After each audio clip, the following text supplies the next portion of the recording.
Welcome sa munting YouTube channel natin guys. Please support my videos. Like, comment and subscribe lang po mga idolo. Maraming salamat po. Story Present, Myriad World Inventory Box. Kabanata 1381. Anong meron? Kuya, sabihin mo lang. Marahil ay dahil walang paraan para baguhin ang wakas ni Qiao Feng, nakaramdam ng hindi komportable si Huang Feng sa kanyang puso. Sa makatuwid, para sa kahilingan ni Huang Feng, sisikapin ni Huang Feng ang kanyang makakaya upang masiyahan si Huang Feng. Salamat ng maaga, pangalawang kapatid. Nakangiting sinabi ni Qiao Feng, eto ang bagay. Nang umalis ako sa Beggar Gang, nagmamadali ako, kaya hindi pinili ng Beggar Gang ang susunod na Grandmaster. Kaya naman, hindi ko na maipasa ang 18 Dragon Subduong Palms at ang Dog Beating Stick skill na dapat malaman ng Grandmaster ng Beggar Gang. Ngayon na may aalis na ako, maaaring mangyari ang hindi inaasahan, kaya gusto kong ituro sa iyo ang dalawang kung fu na ito kapag ang pulubigang ay pumili ng isang bagong Grandmaster, maaari mong ipasa ang dalawang kung fu sa kanya pagkatapos subukan ang kanyang pagkatao. Kuya, ikaw, nag-aalalang sabi ni Huang Feng. Kasabay nito, mas lalo siyang nakaramdam ng pagkabalisa. Ang mga salita ni Qiao Feng ay parang mga huling salita niya. Oo naman, sa oras na ito, handa na siyang mamatay. Ito ang kanyang huling salita. Pangalawa kuya, huwag ka masyadong mag-isip. Ikan-away ni Qiao Feng ang kanyang kamay para pigilan si Huang Feng na magpatuloy. Naniniwala ako sa character at martial arts talent ni second brother. Sana rin may pangako mo ito sa akin. Ito, nag-aalangan si Huang Feng. Gayunpaman, nang makita ang sabik na mga mata ni Qiao Feng, sa wakas ay tumango si Huang Feng. Salamat, pangalawa kuya. Wala na masyadong oras. Tuturuan kita ng mga galaw at mnemonics. Nang makitang sumang-ayon si Huang Feng, napakasaya ni Qiao Feng. Malinaw na handa si Qiao Feng para sa pinakamasama. Hindi siya natatakot sa kamatayan. Para sa kanya, ang kamatayan ay isa ring uri ng ginhawa. Gayunpaman, natatakot siya na pagkatapos niyang mamatay, mawala ang dalawang martial arts ng Beggar Gang. Sa makatuwid, pinili niyang turuan muna si Huang Feng at hayaang tulungan siya ni Huang Feng na ipasa ito. Kung bakit niya pinili si Huang Feng, ito ay dahil pagkatapos makipag-ugnayan sa kanya sa loob ng mahabang panahon, malaki ang tiwala ni Qiao Feng sa karakter ni Huang Feng. Higit pa rito, napakataas din ng talento ni Huang Feng sa martial arts. Ganap niyang kayang pag-aralan ang dalawang martial arts na ito sa maikling panahon. Sa isang partikular na bersyon ng nobela, itinuro din ni Qiao Feng kay Shuzu ang 18 Dragon Subduong Palms at ang Dog Beating Stick technique. Si Shuzu ay hanggal, ngunit dahil sa kanyang malalim na panloob na lakas, isang araw lang ang inabot niya para matutunan ang mga ito. Higit sa isang araw bago makarating sa Yanmen Pass mula rito. Ang kanyang panloob na lakas ay mas mataas kaysa kay Shuzu, at ang kanyang talento sa martial arts ay mas malakas din. Sa makatuwid, tiwala si Huang Feng na matututuhan niya ang mga ito sa isang araw. Nang maglaon, itinuro ni Qiao Feng kay Huang Feng ang dalawang martial arts habang nagmamadali silang sumabay. Kung walang naiintindihan si Huang Feng, maaari niyang tanungin si Qiao Feng. Hindi naman mabagal ang bilis ng kanyang pag-aaral. Kinabukasan, nang dumating sila sa Yanmen Pass at naabutan ang hukbong liaw, natutunan na ni Huang Feng ang dalawang martial arts. Nangako rin si Huang Feng kay Qiao Feng na hinding-hindi niya gagamitin ang dalawang martial arts na ito sa harap ng mundo. Bukod dito, hindi niya ito ituturo sa mga tao sa Vulture Palace o sa Xiaoyao Sect. Tuturuan lang niya ang mga ito sa bagong Grandmaster ng Beggar Gang. Ang pangako ni Huang Feng ay naging dahilan upang mas gamaan at masaya si Qiao Feng. Pakiramdam niya ay hindi niya mali ang paghusga kay Huang Feng. Siya ay talagang isang mapagkakatiwalaang tao. Pagdating nila sa Yanmen Pass, isang malaking labanan ang hindi maiiwasan. Gayunpaman, nasa panig ni Huang Feng ang kanyang sarili, sina Duan Yu, Qiao Feng, at ilang iba pang mga Jianghu Masters. Sa mga tuntunin ng martial arts, mas mahusay sila kaysa sa hukbo ng liaw. Madali pang ang nakuha ni Huang Feng at Duan Yu si Yellow Hangji sa gitna ng libu-libong sundalo. Ang nangyari pagkatapos noon ay hindi gaanong naiiba sa nobela. Binyantaan ni Qiao Feng si Yellow Hangji na umatras, at ginawa ni Yellow Hangji ang sinabi sa kanya. Gayunpaman, pinutol niya ang kanyang relasyon kay Qiao Feng. Pagkatapos ay nagpakamatay si Qiao Feng.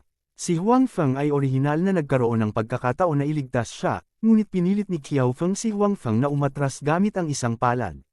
Walang pagpipilian si Huang Feng. Oo nga naman, naisip na niya ang kanyang sariling wakas at inayos ang kanyang libing, gaya ng naisip ni Huang Feng. Pagkatapos, umiyak si Zi ng mapait at tumalon mula sa bangin habang nakayakap si Qiao Feng. Sumunod din si Tanji sa kanya. Ang Yanmen Pass ang naging huling libingan ng tatlo. Bagamat inaasahan na ni Huang Feng ang balak na ito at alam niyang matagal nang handa si Qiao Feng na mamatay, labis pa rin siyang malungkot kapag nangyari ito sa harap niya. Kailangang sabihin na si Qiao Feng ay isang tunay na bayani, at ang huling labanan ng Yanmen Pass ay nagtulak sa kanyang kabayanihan sa Rurok. Nalungkot ang lahat sa eksena, lalo na ang mga taga-Beggar Gang. Sinisi nila ang kanilang sarili na ang isang mabuting Grandmaster ay pinalayas nila. Elder Wu, inayos na ni Kuya Wu ang kanyang libing. Itinuro niya sa akin ang 18 Dragon Subduing Palms and the Dog Beating Stick skill. Kapag ang iyong pulubigang ay pumili ng bagong Grandmaster, pumunta ka sa Vulture Palace para hanapin ako. Tuturuan ko siya nitong dalawang martial arts. At saka, nangako ako kay kuya na hinding-hindi magiging bagong martial arts ang dalawang ito maliban sa maging Grandmaster ng mga gang. Lumapit si Huang Feng kay Elder Wu at sinabi, "Salamat, Palace Master Huang." Nagpapasalamat na sabi ni Elder Wu. Tapos, parang nahihiya siya. Si Grandmaster Qiao ay nakatuon sa Beggar Gang, ngunit pinalayas namin siya. Ikinalulungkot namin siya. Napaluha si Elder Wu. Simula nang umalis si Qiao Feng, nagkagulo ang Beggar Gang. Nagkaroon ng patuloy na alitan sa loob at sila ay kinutya ng kanilang mga kasamahan sa Jiangho. Sobrang namiss nila si Qiao Feng. Nang matapos ang usapin, naghiwa-hiwalay ang lahat. Si Huang Feng ay muling bumalik sa Spiritual Vulture Palace, habang si Duan Yu ay bumalik din sa Great Li. Gayunpaman, bago sila maghiwalay ng landas, muling nagtipon ang dalawa at uminom ng masasarap na alak. Natural, ang paksa ng pag-uusap ay hindi maaaring umalis kay Qiao Feng. Pagdating sa emotional part, hindi na napigilan ng dalawa ang pag-iyak. Bagamat hindi pa nila masyadong kilala si Qiao Feng, taos puso siyang hinangaan ni Huang Feng. Labis din siyang naantig sa pagkamatay ni Qiao Feng. Pagkatapos noon, bumalik ang buhay ni Huang Feng sa dati. Araw-araw, gumugol siya ng oras kasama si Li Qinglu sa Vulture Palace at nagsanay ng martial arts. Sa panahong ito, natutunan niya ang halos lahat ng martial arts sa miniature camera at mga mural sa Vulture Palace. Kahit na na-transmit out siya, hindi niya ito makakalimutan. Bilang karagdagan, sa wakas ay pinili ng matandang emperador ng Zixia ang isang angkop na araw para idaos ang kasal nina Huang Feng at Li Qinglu. Sa kabutihang palad, hindi si Zixia ang Song Dynasty, kaya hindi masyadong komplikado ang seremonya. Gayunpaman, si Huang Feng ay pinahirapan. Pagkatapos ng kasal, opisyal na lumipat si Li Qinglu sa Vulture Palace kasama si Huang Feng. Inihagis niya ang sarili kay Huang Feng at kumapit sa kanya. Naghahanap din si Huang Feng ng mga pagkakataon para makausap siya tungkol sa transmission. Bilang karagdagan sa magandang bagay sa pagitan ni Huang Feng at Li Qinglu, ang Beggar Gang ay naghalal din ng bagong Grandmaster bago na ipadala si Huang Feng. Sinubukan siya ni Huang Feng at tinuruan siya ng dalawang kakaibang kasanayan, na maaaring ituring na pagtupad sa kanyang pangako kay Qiao Feng. Kabanata 1382, "Aalis na ako," sabi ni Huang Feng kay Li Qinglu. "Aalis ka talaga? Iyan ba ang mundong sinasabi mo?" Sabi ni Li Qinglu na may bahid ng kalungkutan. Bago ito, nakahanap si Huang Feng ng iba't ibang pagkakataon para pag-usapan ang kanyang sarili. Nang talagang pinakasalan siya ni Li Qinglu, si Huang Feng lang ang nasa puso niya. Sa makatuwid, sinabi sa kanya ni Huang Feng ang tungkol sa teleportasyon. Pagkatapos ng panahong ito ng pagpapahinga, tinanggap ni Li Qinglu ang katotohanan ito. Gayunpaman, malungkot pa rin siyang umalis kasama si Huang Feng bigla. Lumaki siya sa palasyo. Bagamat walang kasing daming alituntunin at kagandahang asal gaya ng dinastiyang Song, bilang isang prinsesa, hindi siya basta-basta makaalis sa palasyo. Wala man lang siyang kausap sa palasyo. Bagamat nagustuhan siya ni Li Qiushui, pinaghiwalay sila ng isang henerasyon pagkatapos ng lahat. Sa puso ni Li Keishui, ang pagsasanay ng martial arts at paghihiganti sa Tian Shan Mountain Tong ay napakahalaga. Sa makatuwid, wala siyang masyadong pakialam kay Li Qinglo. Mula nang makilala niya si Huang Feng, kahit na may ilang mga panlabas na kadahilanan, hindi niya ito pinagsisihan. Sa halip, lagi niyang inaasam na makitang muli si Huang Feng. Sa kabutihang palad, naawa ang Diyos sa kanya at hinayaan siyang makilala muli si Huang Feng. Nasiyahan siya sa buhay kasama si Huang Feng ngayon. Pakiramdam niya ay ang mga araw na ito ang pinakamasayang araw sa kanyang buhay. Sa makatuwid, ayaw ni Li Qinglo na matapos ang mga araw na ito. Natural, nag-aatubili siyang paalisin si Huang Feng. Lalo na nang umalis si Huang Feng at hindi siya may sama, lalo siyang nalungkot. Gayunpaman, alam din niya na ang bagay na ito ay hindi mismo si Huang Feng ang nagpasya. Sa makatuwid, kahit na malungkot siya, hindi niya sinasadyang sisihin si Huang Feng. Oo, pupunta kami dyan. Sa pagtingin sa malungkot na ekspresyon ni Li Qinglo, hindi kinaya ni Huang Feng. Gayunpaman, wala siyang magawa. Bagamat maaari niyang ibalik ang mga bagay sa totoong mundo ngayon, hindi niya maibabalik ang mga tao. Naghihintay pa rin si Ning Wushuang sa kanyang space-time. Ngayon, si Li Qinglo ay nasa parehong sitwasyon. Ang kasal kay Li Qinglo ang unang kasal ni Huang Feng. Hindi niya inaasahan na sa ibang space-time gaganapin ang kasal niya. Kahit na ang proseso ay komplikado, ito ay medyo kawili-wili.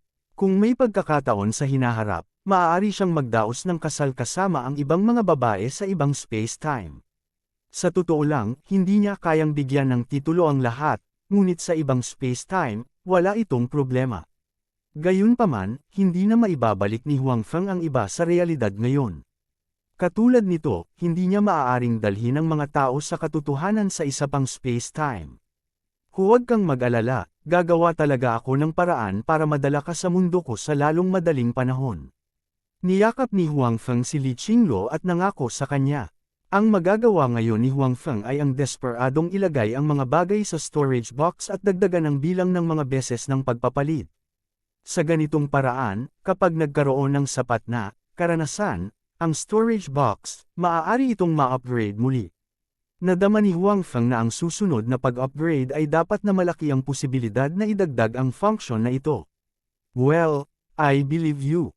Hihintayin kita dito. Kung hindi mo ako aalisin, nandito lang ako palagi. Sinabi ni Li Qinglo kay Huang Feng. Well, I promise you, ilalayo talaga kita. Sabi ni Huang Feng. Sa pagkakataong ito, hindi na ipinagpalit ni Huang Feng ang mga puti. Si Lola Yu at ang iba pa ang namamahala sa Vulture Palace. Nandito rin si Li Qinglo, kaya hindi dapat magkaroon ng anumang problema.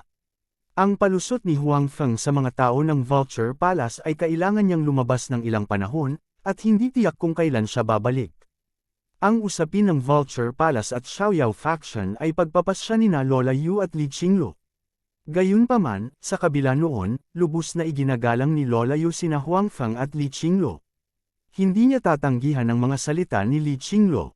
Sa panahong ito, hindi lubos na pinabayaan ni Huang Feng ang pag-unlad ng sektor ng negosyo. Ang Spirit Vulture Palace ay palaging may espesyal na sektor ng negosyo. Bukod sa mga pagpupugay mula sa mga subordinate na sekta, ang Spirit Vulture Palace ay mayroon din itong espesyal na sektor ng negosyo upang kumita ng pera. Sapat na yun para suportahan ang 1 o 2,000 disipulo ng Spirit Vulture Palace. Siyempre, medyo may kasanayan din ang mga namamahala sa sektor ng negosyo. Sa Spirit Vulture Palace, ang martial arts ang palaging pangunahing prioridad. Itinuro ni Huang Feng ang kanyang formula sa paggawa ng alak sa mga taong namamahala sa mga operasyon ng negosyo. Sila ang namamahala sa paggawa ng white wine mula pa noong unang panahon. Ang lasa ng white wine ay mas masarap kaysa sa white wine sa mundong ito. Ang mga taong Jiangho ay nagustuhang uminom ng ilang subo ng puting alak. Sa makatuwid, sa sandaling ang immortal wine ay inilunsad, ito ay malawak na pinuri. Nagkaroon ng walang katapusang daloy ng mga taong gustong bumili nito. Bagamat hindi inilagay ni Elder Tong ng Tianshan ang lahat ng kanyang lakas sa pagpapatakbo ng negosyo, matatag pa rin ang pundasyon ng Vulture Palace. Gayunpaman, ang mga bagay na ito ay nakikinabang na ngayon kay Huang Feng.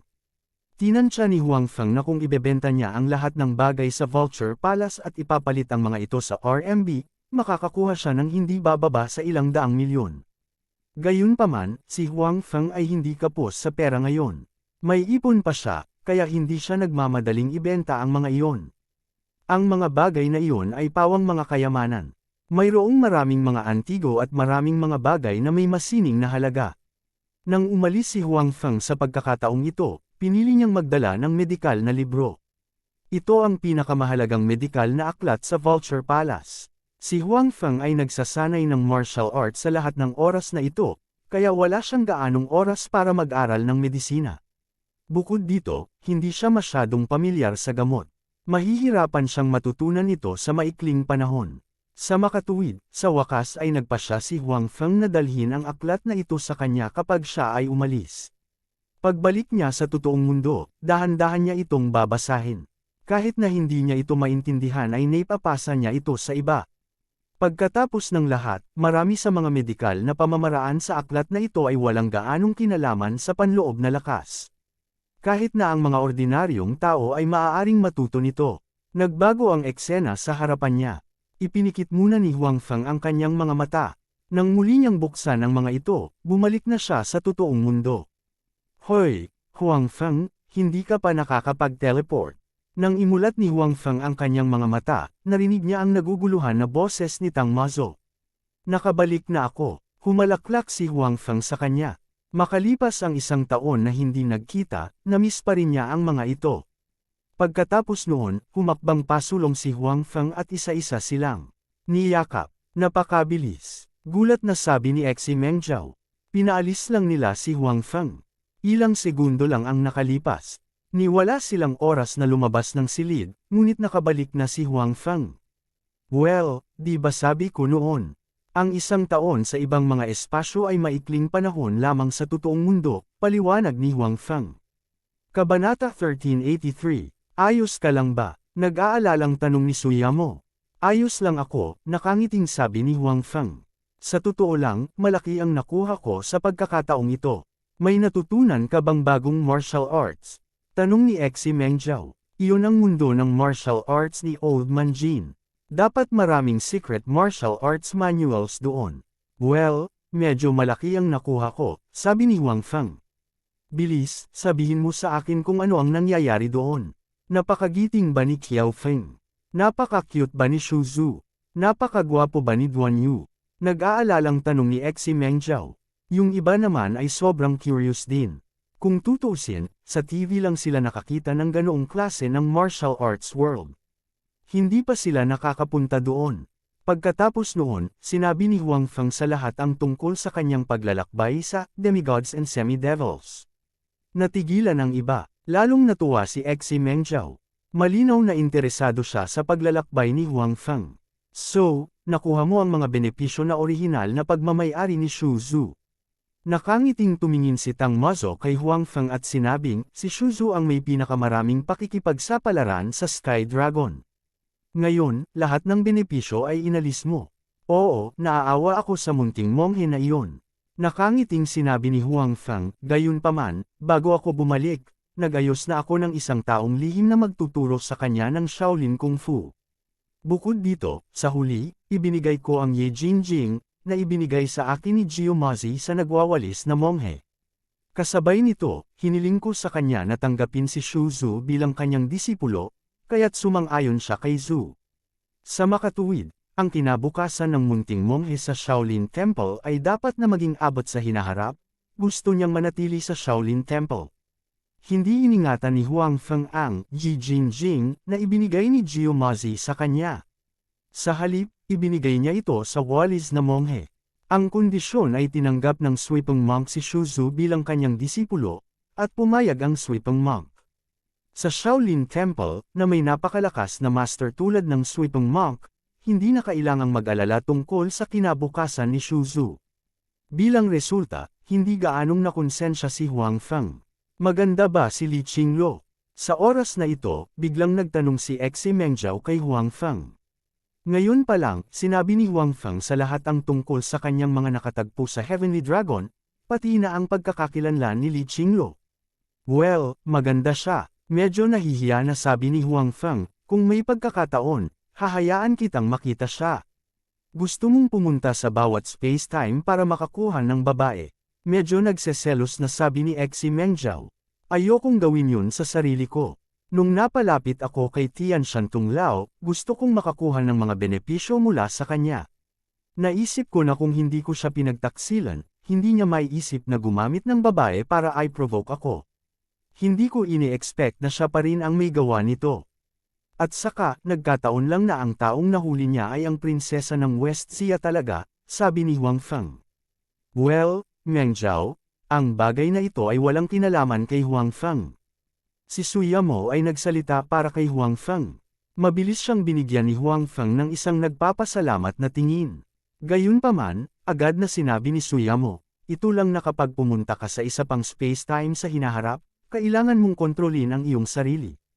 Well, sigurado iyon, tumugon si Huang Feng. Kung tutuusin, sa pagkakataong ito, ayaw niya talagang humanap ng babae. Masasabi lamang na ang lahat ay kalooban ng Diyos. Pagkatapos noon, nagkwentuhan muna ang lahat bago sila bumalik sa pagtulog. Kinabukasan, pagkagising ni Huang Feng, nagayos siya at muling pumunta sa ospital. Ang pangunahing layunin ng kanyang pagbabalik sa pagkakataong ito ay para gamutin ang ama ni Zhu Lingyun. Ngayong kasi simula pa lang ng paggamot, tiyak na hindi titigil si Huang Feng. Bukod dito, pagkatapos pumunta sa mundo ng demigods and semi-devils, ang panloob na enerhiya ni Huang Feng ay higit sa 2 beses na mas malakas kaysa dati. Mas magiging komportable para sa kanya na tretuhin ang ama ni Zhu Lingyun. Hindi siya makaramdam ng pagod gaya ng kahapon. Bukod dito, ang bilang ng beses na kailangan niyang gamutin ang ama ni Zhu Lingyun ay mas kaunti rin kaysa dati. Gayunpaman, nang dumating si Huang Feng sa ospital, nakakita siya ng hindi inaasahang tao dito. Si Direk Wang. May impresyon pa rin si Huang Feng kay Director Wang. Gayunpaman, kahapon, narinig niya mula kay Zhu Lingyun na nakabalik na si Director Wang sa kabisera. Bakit siya nagpakita sa ward ng ama ni Zhu Lingyun ngayon? Huang Feng, nandito ka na. Tuwang-tuwa si Direk Wang na makita si Huang Feng. Sa oras na ito, mukhang pagod pa siya. Pagkatapos ng lahat, lumipad siya sa kalagitnaan ng gabi. Bukod dito, hindi siya nagpahinga ng matagal bago siya dumating sa ospital. Isa pa, hindi na siya bata. Kaya naman, natural na nakaramdam ng pagod ang kanyang katawan. Tumango si Huang Feng. Napagtanto niya na may ilang tao pa sa ward ngayon bukod kay Director Wang. Ang isa sa kanila ay ang attending physician ng ama ni Zhu Lingyun. Hindi kilala ni Huang Feng ang iba. Xiao Feng, nandito ka. Salamat sa iyong pagsusumikap. Magiliw din siyang binati ng ina ni Zhu Lingyun. Pagkaalis ni Huang Feng kahapon, lumabas ang medical report ng kanyang asawa. Ang lahat ng mga palatandaan ay nagpapakita na ang kalusugan ng kanyang asawa ay bumubuti.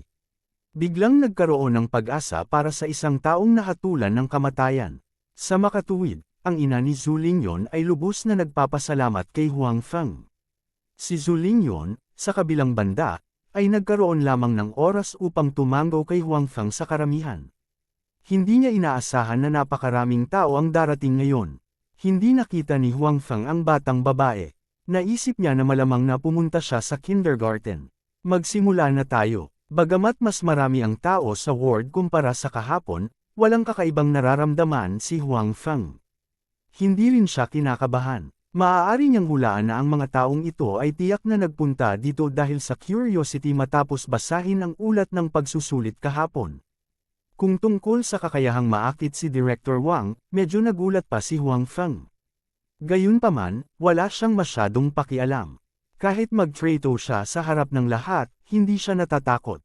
Ang galing niya talaga ay hindi acupuncture, kundi ang energy sa katawan niya. Hindi ito isang bagay na nakikita ng mga ordinaryong tao. Nang makitang handa na si Huang Feng na magsagawa ng acupuncture, tumahimik ang ward. Natatakot silang abalahin si Huang Feng, kaya lahat sila ay tumitig kay Huang Feng upang makita kung paano siya gagamutan. Ang mga doktor na hindi kilala ni Huang Feng ay pawang mga doktor na magaling sa acupuncture sa ospital. Matapos marinig ang tungkol sa bagay ni Huang Feng, lahat sila ay dumating na may mausisa at natutong sa loobin. Bagamat may mga pagdududa sila tungkol sa edad ni Huang Feng, tiyak na hindi sila nang ahas na magsabi ng kahit ano dahil walang sinabi si Direk Wang. Tinitigan din ng mabuti ni Direk Wang si Huang Feng. Gusto niyang makita kung paano siya haharapin. Bagamat hindi siya masyadong magaling sa acupuncture, nakipag-ugnayan pa rin siya rito, kaya may mga bagay siyang nakikita. Bukod dito, si Direk Wang ay hindi pumunta dito para lang makita ang paggamot ni Huang Feng ngayon. Siya ay dumating na may layunin. Naglakas loob lang siyang magdesisyon nang makita ng sarili niyang mga mata ang pagtrato ni Huang Feng. Kabanata 1384, si Huang Feng ay hindi naapektuhan ng nakapalibot na kapaligiran. Inilabas niya sa bag niya ang mga silver needles na ipinalit niya. Matapos madisinfect ang mga ito, tuloy-tuloy niyang ipinasok ang mga ito sa katawan ng ama ni Zhou Lingyun. Sa bawat pagpasok niya ng karayom, huminto siya saglit at dahan-dahang inililipat ang enerhiya sa kanyang katawan sa katawan ng ama ni Zhou Lingyun upang ayusin ang kanyang katawan. Medyo kinabahan ng mga tao sa paligid nang makita nila ang operasyon ni Huang Feng, lalo na ang mga doktor na marunong ng acupuncture. Napaka-curious nila tungkol sa acupuncture technique ni Huang Feng. Nang magkatinginan sila, kitang-kita nila ang pagdududa at pagtataka sa mga mata ng mga katabi nila. Ito ay dahil hindi pa nila nakita ang acupuncture technique ni Huang Feng dati. Ito ay tila mas mahusay kaysa sa mga pamamaraan na alam nila. Sa makatuwid, mabilis na isinantabi ng mga doktor na ito ang paghamak nila kay Huang Feng dahil sa kanyang edad. Malinaw, mapagaling man ni Huang Feng ang ama ni Zhou Lingyun o hindi, si Huang Feng ay may ilang mga kasanayan sa acupuncture. Hindi siya isang taong nagsinungaling. Mas interesado pa sila sa teknik na ginagamit ngayon ni Huang Feng.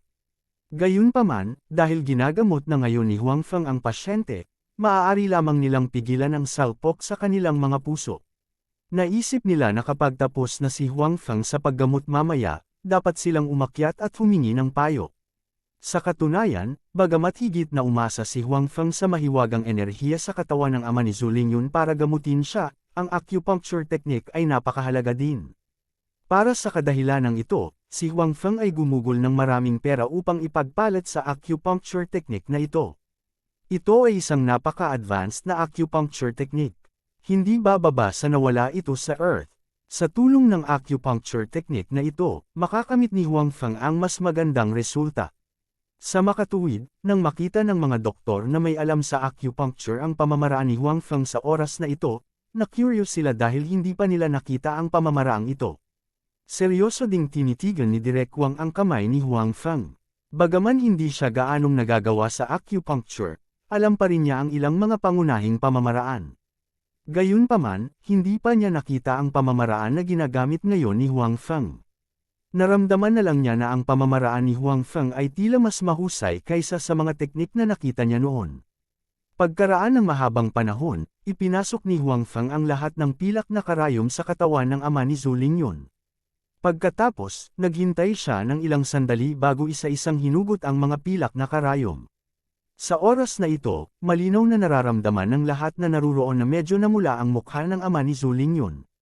Matapos maitabi ni Huang Feng ang lahat ng pilak na karayom, nilingan niya si Zhou Lingyun at ang kanyang ina at sinabing, "Okay, dapat ay magaling na si Tito sa isang araw pa. Magiging maayos pa siya sa isang araw." Medyo nalito ang ina ni Zhou Lingyun. Pagkatapos ng lahat, sinabi ni Huang Feng noon na magiging maayos siya pagkatapos ng ilang mga sesyon ng acupuncture. Paanong matapos ito ng ganoon kaga? Oo, ang epekto ng acupuncture ay mas mahusay kaysa sa naisip ko, kaya ito ay magiging mas mabilis, sabi ni Huang Feng. Hindi niya masabi na ito ay dahil ang kanyang panloob na lakas ay nadagdagan ng ilang beses. Salamat, Xiao Feng. Kapag nakalabas na ang tiyuhin mo sa ospital, sabay-sabay kaming magpapakain sa iyo, nagpapasalamat na sabi ng ina ni Zhou Lingyun. Auntie, you don't have to be so polite. Ako po ang ninong ni Meng Zhou. Nakangiting sabi ni Huang Feng. Hindi tulad kahapon, pagkatapos ng paggamot ngayon, hindi nakaramdam ng pagod si Huang Feng.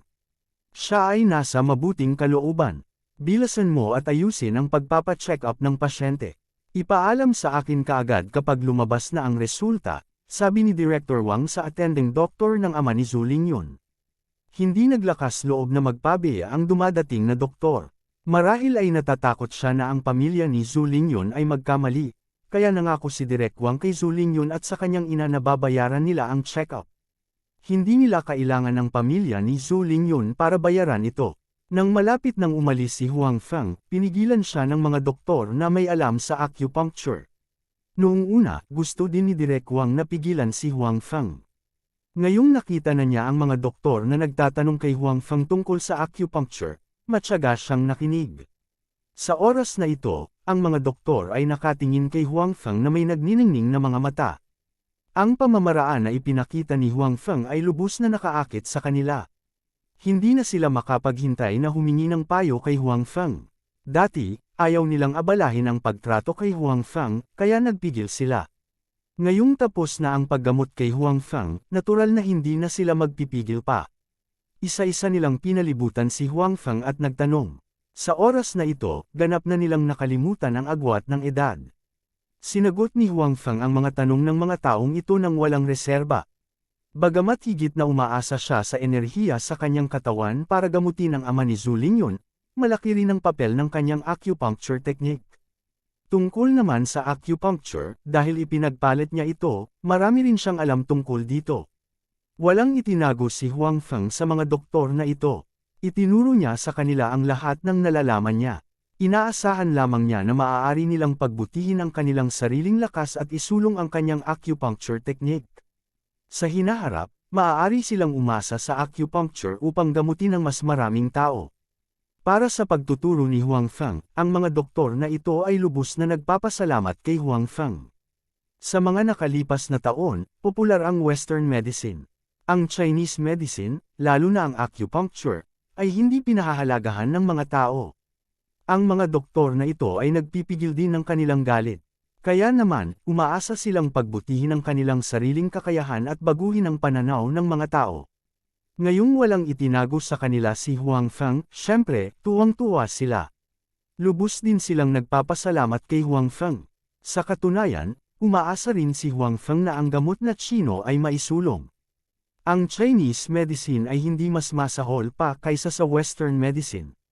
Ito ay higit pa tungkol sa karanasan. Nang tanungin siya ng mga doktor na ito, hindi niya sinasadyang itago ang anuman. Napatingin si Direk Wang sa gilid. Nakita niyang seryosong sinagot ni Huang Feng ang bawat tanong. Kung mayroon mang hindi naiintindihan ng mga doktor, siya rin ang nagkusa na sumagot. Sa kanyang puso, mas nasiyahan siya kay Huang Feng. Gayunpaman, hindi pa siya nang ahas na magdesisyon. Mapapas siya lamang ang lahat pagkatapos lumabas ang ulat ng pagsusuri. Sa kabutihang palad, dahil personal itong inalagaan ni Direk Wang, napakabilis ng mga nagpumilit na gawin ito. Nang matapos ni Huang Feng na sagutin ang lahat ng tanong ng mga doktor, nakuha na ni Direk Wang ang bahagi ng ulat ng pagsusuri na gusto niya. Ito ay talagang nagiging mas mahusay, at ang sitwasyon ay medyo halata. Hinawakan ni Direk Wang ang ulat ng pagsusuri at sinabi sa kanyang sarili na may gulat na mukha. Bagamat handa na siya noon sa pag-iisip, ngayong nakita na niya ng sarili niyang mga mata ang ulat ng pagsusuri, nabigla pa rin siya. Nang makitang aalis na si Huang Feng, mabilis na sinabi ni Direk Wang, Mr. Huang, mangyaring maghintay. Lumingon si Huang Feng kay Director Wang na may pagtataka sa mukha. Hindi niya alam kung bakit siya pinigilan ni Direk Wang. Labis siyang naguguluhan sa pagdating ni Director Wang kanina. Ngayong pinigilan siya ni Direk Wang, si Huang Feng ay lalong naguluhan sa kanyang puso. Sa makatuwid, huminto si Huang Feng sa kanyang mga landas. Gusto niyang makita kung bakit siya pinigilan ni Direk Wang. Kabanata 1385, Mr. Huang, hindi lang acupuncture ang teknik na ginamit mo kanina ha. Dinala ni Direk Wang si Huang Feng sa isang bakanteng sulok. Pagkatapos nito, direktang tinanong niya si Huang Feng. Tama na, hindi ito itinanggi ni Huang Feng. Hindi karaniwan ang background ni Direk Wang. Hindi rin masama ang kanyang paghatol. Sa makatuwid, walang itinago sa kanya si Huang Feng. Maaari mo bang sabihin sa akin ang higit pa tungkol dito? Tanong ni Direk Wang. Kung tutuusin, napakahalaga ng kanyang usapin. Hindi siya maaaring maging pabaya. Sa makatuwid, nais niyang malaman ang lahat ng kanyang makakaya. Director Wang, narinig mo na ba ang internal energy? Tanong ni Huang Feng. Si Direk Wang ay mukhang isang taong may kaalaman. Kaya naman tinanong siya ni Huang Feng tungkol sa panloob na enerhiya. Siyempre, kung hindi alam ni Director Wang, hahanap din si Huang Feng ng dahilan. Internal na enerhiya, narinig ko na, hindi alam ni Direk Wang kung bakit binanggit ni Huang Feng ang panloob na enerhiya. Gayunpaman, narinig na niya ito noon pa man. Kung tutuusin, ang kanyang posisyon ay medyo maganda at kadalasan ay nakikipag-ugnayan siya sa mga mas advanced na bagay. Dahil nabalitaan ni Director Wang ang internal energy, kaya madali lang. Noong ginagamot ko ang tatay ni Ling Yun ngayon, maliban sa acupuncture, gumamit din ako ng internal energy. Sinabi ni Huang Feng kay Director Wang. Dahil narinig ng kabilang partido ang tungkol sa panloob na enerhiya, kung gayon ang lahat ay madali. Kapag binanggit niya ang panloob na enerhiya, ang kabilang partido ay hindi malito. Ginamit mo ba talaga ang internal energy para gamutin ang sakit niya? Tanong ni Director Wang na may halong pagtataka. Siyempre, narinig niya ang tungkol sa panloob na enerhiya noon. Gayunpaman, ang mga taong may panloob na enerhiya ay maaaring gamutin ng ilang mga simpleng pinsala. Gayunpaman, hindi pa niya narinig ang tungkol sa panloob na enerhiya na kayang gamutin ang ganoong nakamamatay na sakit. Ito ay may katuturan na ang panloob na enerhiya ay maaaring gamitin upang gamutin ang mga sakit. Gayunpaman, mula nang magkaroon ng sakit na iyon ang malaking boss na iyon, sinubukan niya ang lahat ng uri ng pamamaraan at nakahanap pa siya ng mga taong may malalim na panloob na enerhiya upang gamutin siya. Gayunpaman, wala pa ring epekto. Bakit ito gumana pagdating kay Huang Feng? Maaaring may kakaiba sa panloob na enerhiya ni Huang Feng. Oo naman. Sinabi ni Huang Feng, to be exact, hindi pa ako gumagaling. Kailangan ko pa ng isa pang paggamot. Sana ay may lihim ito ni Direk Wang para sa akin. Ayaw ni Huang Feng na malaman ng napakaraming tao na mayroon siyang panloob na lakas, at si Direk Wang ay hindi mukhang isang taong mahilig magchismis. Siyempre, tumanggo si Direk Wang at sinabi, hindi siya interesado sa pagkalat ng balita na si Huang Feng ay may panloob na lakas. Pagkatapos noon, umalis si Huang Feng. Sa oras na ito, tanghali na. Nakipag-date pa siya kay Qiuning Shuang. Halos oras na, hindi napigilan ni Direk Wang si Huang Feng na umalis. Bagamat tila nakatulong ang pamamaraan ni Huang Feng sa kondisyon ng pasyente, hindi pa niya natatanggap ang buong ulat. Kaya naman, wala pa siyang desisyon. Ang lahat ay kailangang maghintay hanggang sa makuha niya ang ulat. Matagal ka na bang naghihintay? Nang dumating si Huang Feng sa napagkasunduang tagpuan kasama si Qiuning Shuang, nalaman niyang naroon na si Qiuning Shuang. Sa oras na ito, may ilang oras pa bago ang napagkasunduang oras. Hindi niya inaasahan na dumating na si Qiuning Shuang. Hindi pa nagtagal mula nang dumating ako, sabi ni Qiuning Shuang. Pagkatapos, tumingin siya kay Huang Feng na nakaupo at nagsabi, kailan ka bumalik? Dahil si Xing Shuai bilang isang especially iya, natural na alam ni Qiuning Shuang ang kinaroroonan ni Huang Feng. Gayunpaman, halatang ayaw niyang ilantad ang especially iya na ito. Kakauwi ko lang kahapon, sabi ni Huang Feng habang binuklat niya ang menu at nag-order. I heard from my father that you are preparing to invest in car production. Sabi ni Qiuning Shuang, yes, I have this plan. I am preparing to go abroad to investigate these 2 days. Walang itinago si Huang Feng kay Qiuning Shuang. Tiyak na alam ni Father Qiu ang tungkol sa kanyang mga bagay. Bukod dito, walang bagay na hindi masasabi. Palaki ng palaki ang negosyo mo, emosyonal na sabi ni Qiuning Shuang. Noong una niyang nakilala si Huang Feng, nagbukas lamang si Huang Feng ng isang maliit na pabrika. Ngayon, ang ilan sa mga pabrika ni Huang Feng ay umunlad at naging mga pangunahing negosyo ng lalawigan ng Qing. Ngayon, naghahanda si Huang Feng na mamuhunan sa paggawa ng sasakyan. Bagamat hindi pa nakipag-ugnayan si Qiuning Shuang sa industriyang ito, alam niya na nangangailangan ito ng malaking pera upang mamuhunan. Kalokohan lang lahat, tumawa si Huang Feng. Sa mata ng iba, napakabuti na niyang nakamit ang gayong mga resulta sa maikling panahon. Gayunpaman, alam mismo ni Huang Feng na kumpara sa pera na mayroon siya, ito ay wala. Bukod dito, ang mga industriya na mayroon siya sa ibang espasyo-oras ay higit pa sa kung ano ang mayroon siya sa totoong mundo. Pagkatapos ng lahat, sa maraming espasyo-oras, nagkaroon siya ng maraming impluwensya. Sa kabaligtaran, sa totoong mundo, dahil nag-aalala siya na kung siya ay mabilis na umunlad, maaari itong mag-alinlangan, kaya siya ay medyo mahiyain. Kung narinig ng ibang negosyante ang sinabi mo, natatakot ako na mamatay sila sa kahihiyan, sabi ni Qiuning Shuang, sabi ni Qiuning Shuang. Sa katunayan, ang katarantaduhan ni Huang Feng ay mas mahusay kaysa sa maraming mga negosyante. Ang mga resulta ng maraming negosyante ay mas masahol pa kaysa kay Huang Feng. Kampante na sila, ngunit tila walang pakialam si Huang Feng sa mga resultang natamo niya sa maikling panahon. Hehe, wala talagang dapat ipagmalaki ang mga nagawa ko. Malayo pa ang kailangan kong gawin bago ang kahilingan ng nanay ni Yamo, sabi ni Huang Feng. Nanay ni Yamo, naguguluhan si Qiuning Shuang. Yan ba ang nanay ng girlfriend mo?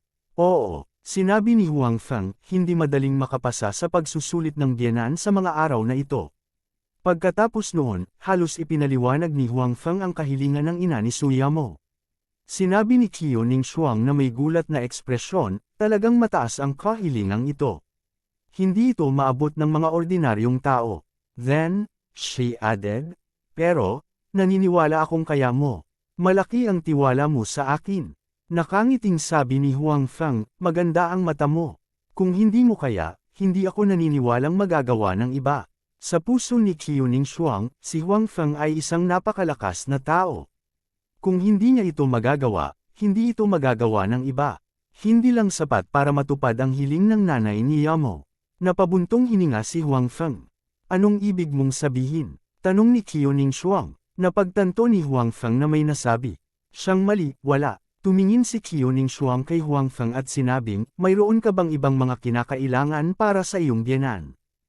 Hoy, alam mo, nagulat na sabi ni Huang Feng, ngunit hindi niya ito itinanggi. Gayunpaman, hindi pa niya sinabi kay Qiuning Shuang ang mga bagay na ito. Paano niya nalaman? Oo, tumango si Qiuning Shuang. Sa orihinal, sa pahiwatig ni Zheng Shuai, hindi siya sigurado. Gayunpaman, sa pagtingin kay Huang Feng ngayon, halatang tama ang dati niyang hula.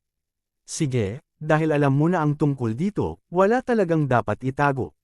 Maliban kay Yumo, may ilan pang mga tao na gustong pumayag ang kanilang mga pamilya. Siguradong hindi sapat ang mga resulta ko ngayon.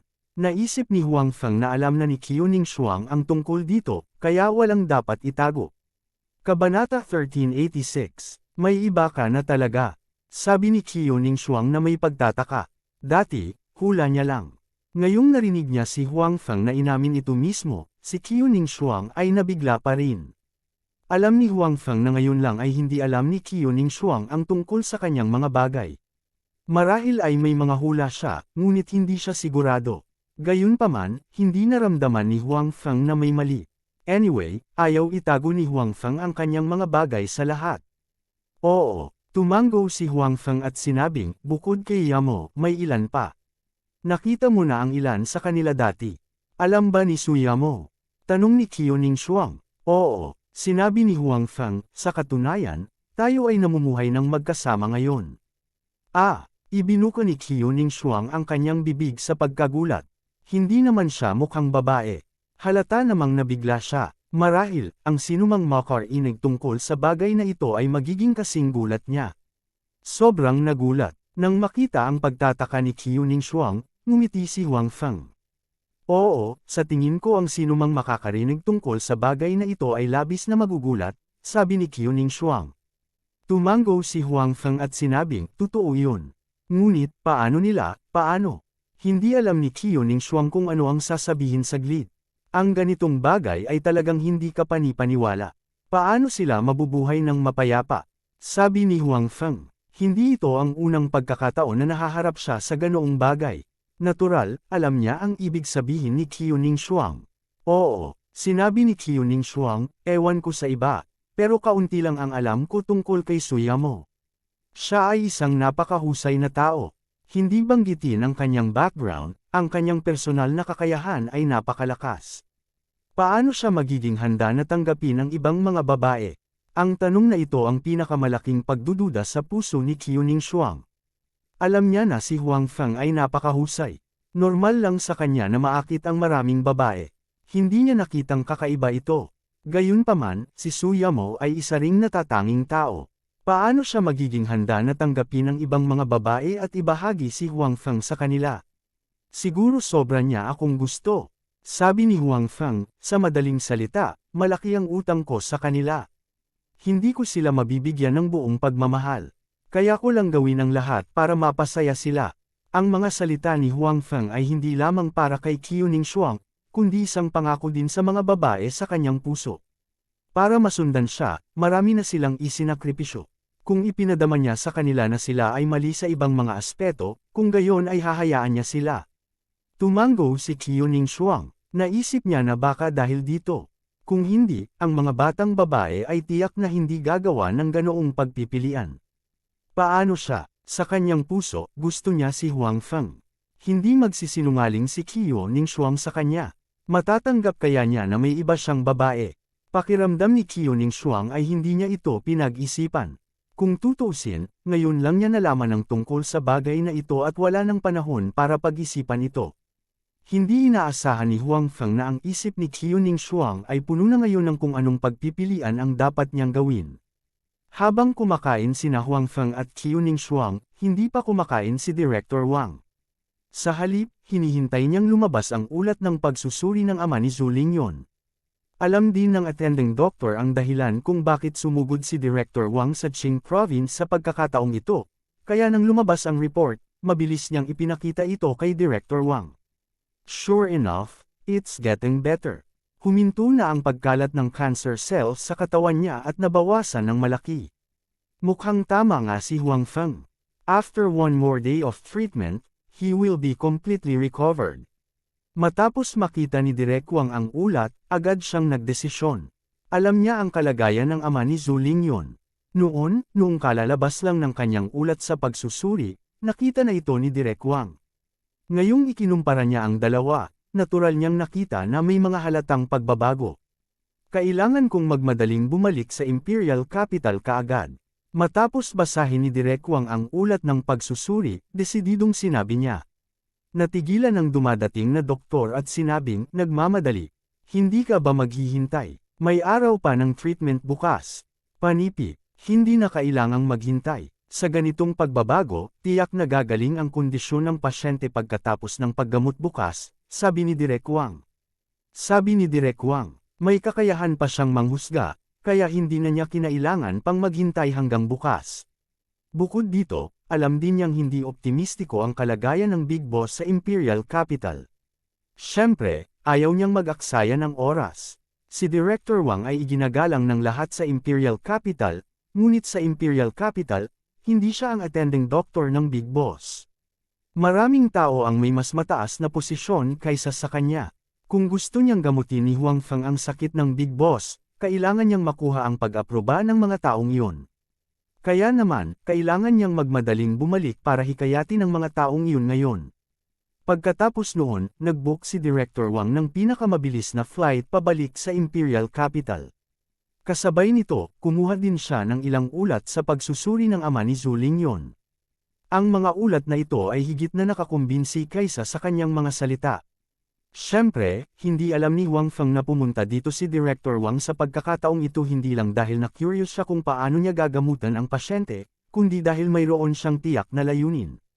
Pagkatapos kumain ng tanghalian kasama si Qiuning Shuang, hinanap ni Huang Feng sina Su Yamo at Xi Mengzhao. Sa pagkakataong ito ay hindi isang pribadong bagay, ngunit isang seryosong bagay. Pagkatapos ng mahabang panahon ng pagsusumikap, nagbukas na sina Su Yamo at Xi Mengzhao ng pabrika ng parmasyutiko. Bumili pa sila ng pribadong ospital. Sa pamumuhunan ng mga pondo ni Huang Feng, hindi sila nagkukulang ng pera ngayon. Tungkol sa mga pamamaraan at iba pang isyu, noong buwan nang pumunta si Huang Feng sa telepatikong iSpace ni Ning Wushuang, naayos na nila ang mga ito. Ngayon, nasa tamang landas sila. Gayunpaman, dahil hindi kilala ang ospital na binili nila noon, at hindi kilala ang pabrika ng parmasyutiko, walang magandang formula. Sa makatuwid, hindi naging madali ang pagkakaroon ng magandang pag-unlad. Ngayon, hinanap sila ni Huang Feng dahil gusto niyang ibigay sa kanila ang mga formula na ipinagpalit niya para magamit nila ito ng maayos. Kasabay nito, hawak pa rin ni Huang Feng ang medikal na aklat na inilabas niya mula sa mundo ng demigods and semi-devils. Mayroong maraming mga formula sa aklat, at nais ni Huang Feng na makahanap ng pagkakataon na maiambag ang mga ito. Nang muli siyang dumating sa Changzhou Group, si Huang Feng ay mayroon pa ring maraming emosyon sa kanyang puso. Simula nang umalis siya sa lugar na ito, sa tuwing darating siya, medyo emosyonal ang nararamdaman niya. Sa simula, dito siya nagsimula, at dito rin niya natapos ang kanyang pagbabago. Kabanata 1387, Kuya Feng, nandito ka. Kahit na matagal nang umalis si Huang Feng sa Changzhou Group, nakilala pa rin siya ng mga security guard dito. Ang hindi alam ni Huang Feng ay ang bawat security guard na kakapasok lang, hahayaan ni Brother Wang na maalala nila ang hitsura ni Huang Feng at sabihin sa kanila ang tungkol sa pagkakakilanlan ni Huang Feng. Ayaw niyang may mabulag at masaktan si Huang Feng.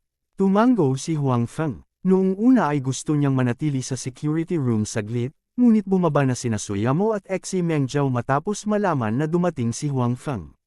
So, pumunta silang tatlo sa pharmaceutical factory. Binili namin itong pharmaceutical factory. Ngayon, gumagawa pa rin ito ayon sa nakaraang modelo. Naglalabas ito ng ilang karaniwang sipon, gamot sa ubo, at iba pa. Ipinakilala ni Suyamo at Huang Feng ang sitwasyon sa kotse. Ganyan din ang sitwasyon sa ospital. Originally, walang gaanong negosyo ang ospital, at limitado ang kakayahan ng mga doktor doon. Kamakailan lang ay naisipan naming mag-recruit ng mga kilalang doktor para pumunta. Gayunpaman, ang mga sikat na doktor na iyon ay ang kayamanan ng bawat ospital. Mahirap i-poach ang mga ito, sinabi rin ni Xi Mengzhou. Tumango si Huang Feng. Inihanda niya ang isip para dito. Ngayon, mahirap mag-poach ng mga may karanasan at may kakayahang doktor. Bukod dito, ang mga doktor na iyon ay hindi papayag na magtrabaho sa kanyang ospital na tila walang hinaharap. Sa kabutihang palad, si Huang Feng ay mayroon ng backup na plano. Anyway, marami na siyang pera ngayon, kaya nagpatuloy siya sa pagpapalit ng mga alipin. Gayunpaman, medyo nag-aalala rin si Huang Feng. Kamakailan, ang bilang ng mga alipin na ipinagpalit niya ay medyo sobra. Bagamat tinulungan sila ni Bai Xiaoro na makakuha ng ID card, kung may gustong mag-imbestiga, makakahanap sila ng isang bagay na hindi ka panipaniwala. Kaya naman, medyo mapagbantay din si Huang Feng. Siyempre, ito ay higit sa lahat dahil hindi sapat ang lakas ni Huang Feng. Kung hindi siya matatakot sa mga taong nag-iimbestiga. Ang ideya ni Huang Feng na dagdagan ang kanyang lakas sa katotohanan ay naging mas kagyat. Hindi lang iyon inisip ni Huang Feng. Naibigay na niya sa kapatid ni Li Bingyan na si Li Huaiman ang mga design drawing ng bulletproof vest na nakuha niya mula sa dating space-time. Umaasa siya na ma-develop niya ang ganoong bagay. Sa oras na iyon, kung maganda ang epekto, magkakaroon si Huang Feng ng bahagi ng kredito. Gayunpaman, sa pakikinig kay Li Bingyan, si Li Bingyan ay nagtungo muli sa isang misyon sa panahong ito. Kung kailan siya babalik ay hindi pa rin alam. Sa makatuwid, hindi makontak ni Huang Feng ang kabilang partido ng ilang sandali, kaya hindi niya alam ang pag-unlad ng pananaliksik at pag-unlad ng kabilang partido. Bilang karagdagan sa linya ni Li Bingyan, inimbestigahan din ni Huang Feng ang mga pinuno ng ilang probinsya na may malubhang desertification, umaasang makakahanap ng pagkakataong makipag-ugnayan sa kanila. Sa storage ring niya, may mga superseed pa. Ang bagay na iyon ay isang matalas na sandata upang kontrolin ang desertification. Gayunpaman, sa kasalukuyang pagkakakilanlan ni Huang Feng, hindi maginhawang bisitahin sila ng padalos-dalos. Tsaka sobrang busy din niya recently, kaya wala siyang time. Tungkol naman sa paggawa ng sasakyan, matagal na niyang na-delay ito. Hindi na niya ito maantala. Bukod dito, pinag-isipan din niya ito. Hanggat nagagawa ng maayos ang usaping ito, maaari niyang hilingin kay Secretary Tan na tumulong sa pagpapakilala sa kanya, at maaari niyang makipag-ugnayan sa mga pinuno ng mga lalawigang iyon. Hindi nagtagal, dumating ang 3 tao sa pabrika ng mga gamot. Noong una, gusto lang ni Suyamo at Xi Mengzhou na bumili ng maliit na pabrika. Gayunpaman, tiyak na nais ni Huang Feng na magawa ito sa isang hakbang. Hindi naman kasi siya masyadong kapos sa pera ngayon kaya diretso siyang bumili ng malaking pabrika. Gayunpaman, kahit na ang laki ng pabrika na ito ay hindi maliit, ang mga gamot na ginawa ay ilang mga ordinaryong gamot. Bagamat maganda pa rin ang kita sa paggawa ng mga droga, Ang layunin ni Huang Feng ay hindi lamang kumita ng pera, ngunit gawin itong una sa industriya. Sa makatuwid, upang makamit ang layuning ito, dapat siyang kumuha ng ilang gamot na hindi kayang gawin ng ibang mga pabrika. Nang matagpuan niya ang technical staff ng pabrika, binigyan siya ni Huang Feng ng ilang formula na kanyang ipinagpalit. Isang formula para sa pampababa ng timbang na tableta, isang formula para sa mga patak sa mata, at isang formula para sa mabilis na hemostasis. Ang formula ng weight loss pill ni Huang Feng ay mas epektibo kaysa sa formula na sinaliksik ni Su Yamo at ng iba pa. Tungkol naman sa formula ng eye drops, iba ito sa eye drops sa market. Kung ang isa ay regular na tumutulos sa kanyang mga patak ng mata, maaari nitong dahan-daang gamutin ang myopia ng isang tao.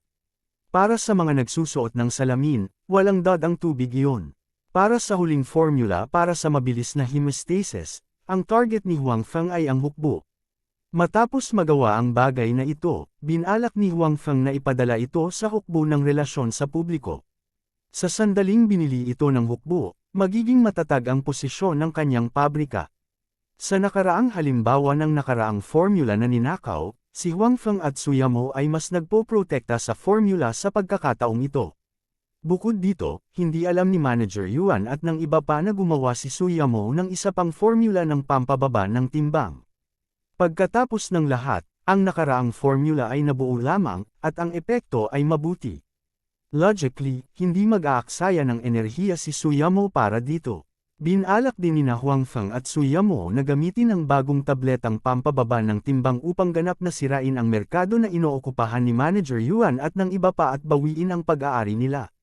Pagkatapos umalis sa pabrika ng parmasyutiko, si Huang Feng at ang dalawa pa ay pumunta sa ospital. Ang sukat ng ospital ay hindi maliit, ngunit ang geographical na lokasyon nito ay hindi masyadong maganda. Gayunpaman, naniniwala si Huang Feng na hanggat naging sikat ang kanyang ospital, darating ang mga tao mula sa iba't ibang panig ng bansa. Sa oras na iyon, gaano man kalayo ang lugar na ito, hindi nito mapipigilan ang mga taong iyon. Pagdating sa ospital, nakita nilang wala masyadong pasyente sa ospital. Sa katunayan, mas marami pa ang mga medikal na kawani kaysa sa mga pasyente. Nang makita ang sitwasyong ito, si Su Yamo at Xi Mengjiao ay medyo nababalisa. Kung tutuusin, malaki pa rin ang namuhunan ni Huang Feng sa ospital na ito, at gumastos din sila ng maraming pera. Huwag kang mag-alala, unti-unting bubuti ang sitwasyon dito, pag-aaliw ni Huang Feng sa kanila. Kung ikukumpara sa malalaking ospital na iyon, wala tayong bentahe. Bukod dito, mas pinagkakatiwalaan ng mga tao ang malalaking ospital na iyon, sabi ni Su Yamo. Tama. Kahit ibaba natin ang presyo dito, mas gugustuhin ng mga taong iyon na gumastos ng mas maraming pera upang pumunta sa mga ospital na iyon kaysa pumunta sa amin, sabi din ni Xi Mengjiao. Pagkatapos na kumalat ang reputasyon ng aming ospital, hindi ka matatakot na walang mga pasyente na pupunta sa iyo. Nakangiting sabi ni Huang Feng. Hindi man lang siya nag-alala, I will arrange some good doctors for this hospital. Pagkatapos makinig sa mga salita ni Huang Feng, nagliwanag ang mga mata ni Su Yamo at Xi Mengjiao. Siyempre, naintindihan nila ang kahulugan ni Huang Feng. Naghahanda siyang makipagpalitan ng ilang talento. Gayunpaman, sumimangot si Su Yamo at sinabing, kahit na makakita ka ng ilang doktor na may mahusay na medikal na kasanayan, ang mga pasyenteng iyon ay hindi nagtitiwala sa ating ospital. Kung hindi sila darating, wala tayong malaking pag-unlad dito. Kabanata 1388, problema niyan. Sumimangot si Huang Feng at nag-isip tungkol dito. Kahit na mayroong mga doktor na may mahusay na medikal na kasanayan dito, hindi nila kayang gamutin ang mga taong walang pasyente. Paano sila gagawa ng pangalan para sa kanilang sarili kung hindi nila tinatrato ang mga tao? Maganda kung makikitungo tayo sa ilang tao na may mataas na katayuan, sabi ni Xi Mengjiao. Sabi ni Xi Mengjiao. Alam niya na ang bilog ng mga matataas na opisyal ay napakalaki, at ang mga may marangal na katayuan ay higit na pinahahalagahan ang kanilang kalusugan. Kung kayang gamutin ng ospital na gumamot sa kanya ang ilang tao na may ganoong katayuan, malapit nang kumalat ang reputasyon ng ospital sa bilog na iyon. Dahil sa mga salita ni Xi Mengjiao, nagliwanag ang mga mata ni Huang Feng. Oo, mayaman man o may mataas na katayuan, lubos nilang pinahahalagahan ang kanilang buhay. Kung makikitungo siya sa ilang taong may mataas na katayuan, laganap ang reputasyon ng ospital. At saka, parang medyo marami siyang kakilala na ganyan. Kung si Secretary Kyuman o si Secretary Tan, lahat sila ay may mataas na katayuan. Mayroon ding mga taong tulad ni Zheng Shuai. Gayunpaman, paano niya papaniwalaan ang mga taong ito sa kanyang ospital? Iyon ay isang problema. Pagkatapos ng lahat, walang magbibiro tungkol sa kanilang sariling kalusugan. I'll think of a way to deal with this matter. Walang pagmamadali, sabi ni Huang Feng. Gusto niyang hintayin na ma-produce at i-promote kasama ng gamot ang gamot na iniabot niya. Sa ganoong paraan, ang epekto ay magiging mas mahusay. Pagkatapos nito, ipinagpalit muna ni Huang Feng ang ilang alipin na doktor at inilagay sila sa ospital. Kasabay nito, sinabi rin niya sa ospital na hayaan ang mga aliping doktor na ito na gamutin ang mga pasyenteng may mahihirap na sakit kung sila ay dumating. Bagamat hindi kayang pagalingin ng mga taong ito ang lahat ng sakit, maaari nilang gamutin ang karamihan sa mga sakit. Si Suyamo at Xi Mengjiao ay lubos na nagtiwala kay Huang Feng. Dahil sa sinabi niya, natural na hindi nagmamadali ang dalawa. Kinabukasan, nang muling magsagawa ng acupuncture si Huang Feng sa ama ni Zhu Lingyun, naroon pa rin ang mga doktor ng acupuncture. Pagkatapos ng pakikipagpalitan kahapon kay Huang Feng, labis nilang hinangaan ang kakayahan ni Huang Feng sa acupuncture. Ngayon, muli silang dumating na may saloobin ng pag-aaral. Gayunpaman, ang ikinagulat ni Huang Feng ay wala si Direk Wang. Gayunpaman, walang masyadong pakialam si Huang Feng. Siya at si Direk Wang ay hindi masyadong pamilyar sa isa't isa. At saka, bakit biglang sumulpot si Director Wang sa ward kahapon? Si Huang Feng ay mayroon pa ring pagdududa sa kanyang puso. Hindi niya alam kung bakit nandito si Director Wang. Ngayon, wala siya dito, kaya dapat ay bumalik siya. Nang itabi muli ni Huang Feng ang lahat ng pilak na karayom, nakahinga siya ng maluwag. Ang epekto ay hindi masama. Sa katunayan, ito ay mas mahusay kaysa sa inaasahan niya. Ang pagtaas ng kanyang panloob na enerhiya ay nagpapahintulot sa kanya na gamutin ang pasyente ng mas madali. Ate Lingyun, ayos lang ang iyong ama. Lumingon si Huang Feng at sinabi kay Zhu Lingyun na mukhang kinakabahan at nag-aalala. Talaga, medyo hindi pa rin makapaniwala si Zhu Lingyun. Bagamat alam niyang hindi basta-basta gagawa ng ganoong biro si Huang Feng, pakiramdam niya ay hindi ito kapanipaniwala. Kung tutuusin, hinatulan na ng ospital ng kamatayan ang kanyang ama. Hindi niya inaasahan na pagdating kay Huang Feng, gagaling siya pagkatapos ng 3 araw na acupuncture. Ito ay talagang medyo hindi kapanipaniwala. Oo, tumango si Huang Feng at sinabi, ayusin si Tito na magpa-check up. Wala dapat problema. Kahit na hindi sinabi ni Huang Feng, ang dumadating na doktor ay magsasaayos para sa isang check-up. Una, ito ay dahil labis din siyang nabigla sa mga pamamaraan ni Huang Feng. Gusto niyang malaman kung kaya ba talagang gamutin ni Huang Feng ang pasyenteng ito. Bukod dito, alam din ng dumadating na doktor na labis din ang pag-aalala ni Director Wang sa sitwasyon ng pasyenteng ito. Kung hindi, hindi sana siya espesyal na sumugod sa Jiangzhou mula sa kabisera ng magdamag. Bukod dito, nagmamadaling umalis si Direk Wang kahapon. Malinaw, ito ay nauugnay sa kondisyon ng pasyente. Sa makatuwid, natural na ipapaalam ng dumadating na doktor kay Direk Wang ang kalagayan ng pasyente sa oras. Sumama sa doktor ang ina ni Zhu Lingyun, ngunit hindi agad nakapunta si Zhu Lingyun. Sa halip, pinuntahan niya si Huang Feng at sinabing, Huang Feng, maraming salamat sa bagay na ito. Kung hindi dahil sa iyo, hindi ko maisip kung ano ang mangyayari. Bagamat hindi pa lumalabas ang ulat ng panghuling pagsusuri, si Zhu Lingyun ay lubos na nagpapasalamat kay Huang Feng sa kanyang puso. Espesyal na bumalik si Huang Feng mula sa ibang bansa upang gamutin ang kanyang ama. Bukod dito, nakita rin niya ang pagsisikap ni Huang Feng nitong ilang araw. Kitang-kita rin ang kalagayan ng kanyang ama. Kung hindi dahil kay Huang Feng, baka wala na ngayon ang kanyang ama. Sa makatuwid, lubos na nagpapasalamat si Zhu Lingyun kay Huang Feng sa kanyang puso. Hindi niya alam kung ano ang gagawin para ipahayag ang kanyang pasasalamat. Sister Lingyun, you're too polite. Ako ang ama ni Meng Zhou. Kuya ko rin si Uncle. Casual na sabi ni Huang Feng. Gayunpaman, bahagyang pula ang mukha ni Zhu Lingyun. Alam niya na ang ama, sa bibig ni Huang Feng ay nangangahulugang, ninong. Gayunpaman, ang mga salita ni Huang Feng ay nagpaisip pa rin sa kanya ng labis. Kung si Huang Feng ang naging tunay na ama ni Meng Zhou, mukhang napakabuti nito. Sa mga taong ito, pinalaki niya ang kanyang anak na babae ng mag-isa. Bagamat tila tuwang-tuwa siya lang ang nakakaalam ng pagod sa kanyang puso. Sa katunayan, siya ay isang mahinang babae. Pinilit niyang maging matatag para masuportahan ang pamilyang ito. Hindi ba niya gustong makahanap ng matatag na suporta? Sa ganoong paraan, hindi siya mapapagod kapag nabubuhay pa siya. Si Huang Feng ay halatang napakabuting tao. Bagamat hindi siya kasing edad niya, binigyan niya ang mga tao ng pakiramdam ng kapanahunan at katatagan. Siya ay karapat-dapat sa pagtitiwala ng iba. Katulad ng pagkakataong ito, kung walang Huang Feng, bumagsak na siya.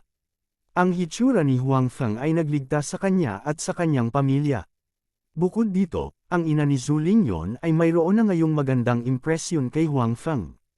Nang makita niya na si Huang Feng ay sobrang dedikado sa kanyang asawa, tinanong din niya si Zhu Lingyon tungkol sa totoong relasyon nila ni Huang Feng.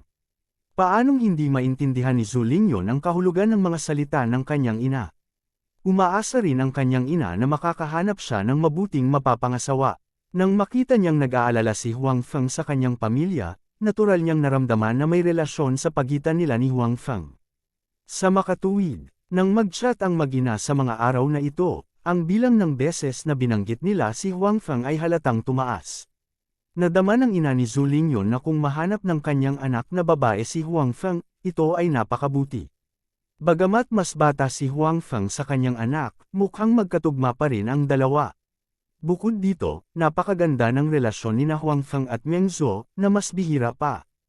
Iniisip ang mga salita ng kanyang ina sa 2 araw na ito, si Zhu Lingyon ay palaging nakakaramdam ng kaunting guilty kapag tinitingnan niya si Huang Feng. Tila natatakot siya na may alam si Huang Feng. Kabanata 1389. Pagkatapos magpaalam kay Zhu Lingyon, umalis si Huang Feng sa ospital at nagsimulang maghanda para sa kanyang paglipad sa ibang bansa bukas. Dapat ay maayos na ngayon ang ama ni Zhu Lingyon, kaya dapat niyang simulan ang pagharap sa paggawa ng sasakyan. Sa pagkakataong ito, si Huang Feng ay hindi nag-iisa sa ibang bansa. Isasama niya sina Tan Ying at Li Bingyan. Ang dalawa sa kanila ay talagang inaabangan ng pagpunta sa ibang bansa kasama si Huang Feng sa lalong madaling panahon. Ngayong alam na nila ang eksaktong oras, tuwang-tuwa silang dalawa. Inaasahan nilang pumunta sa ibang bansa kasama si Huang Feng bukas. Bilang karagdagan, mayroong balita mula kay Director Feng. Natapos na ang pag-edit ng pelikula, tapos na rin ang mga special effects.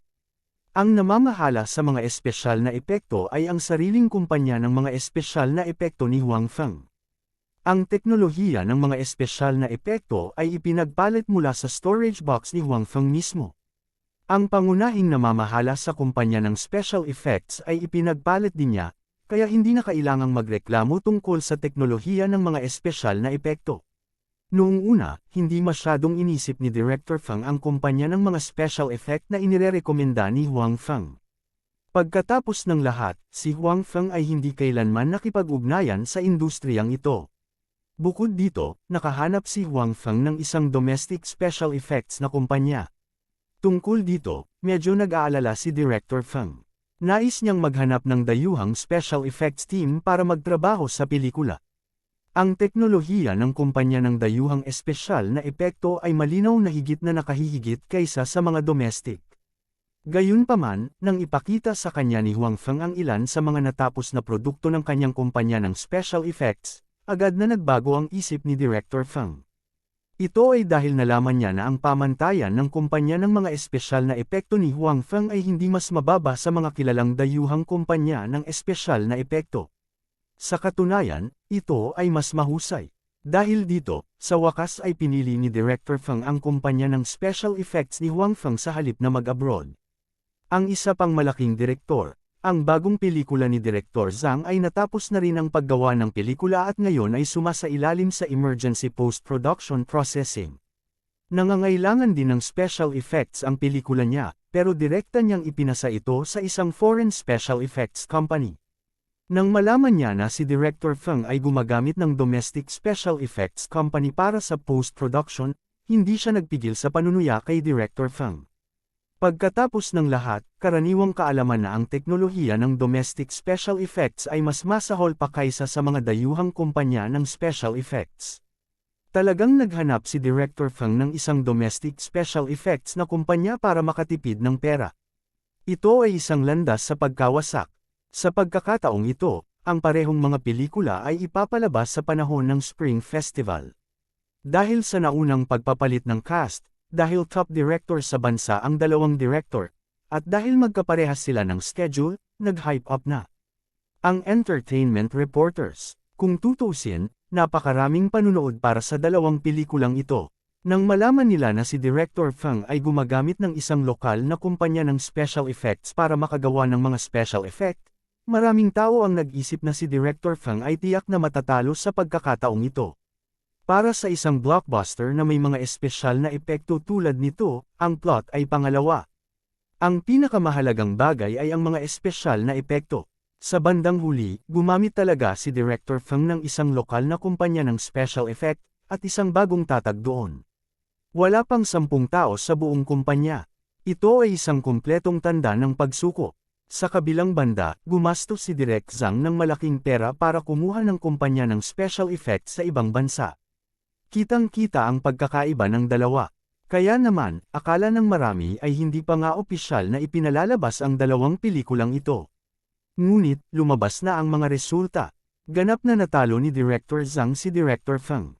Siyempre, mayroon ding mga mahilig sa pelikula na sumuporta kay Direk Feng. Nadama nila na sinusuportahan niya ang pag-unlad ng industriya ng domestic film sa pamamagitan ng paggamit ng isang domestic special effects na kumpanya.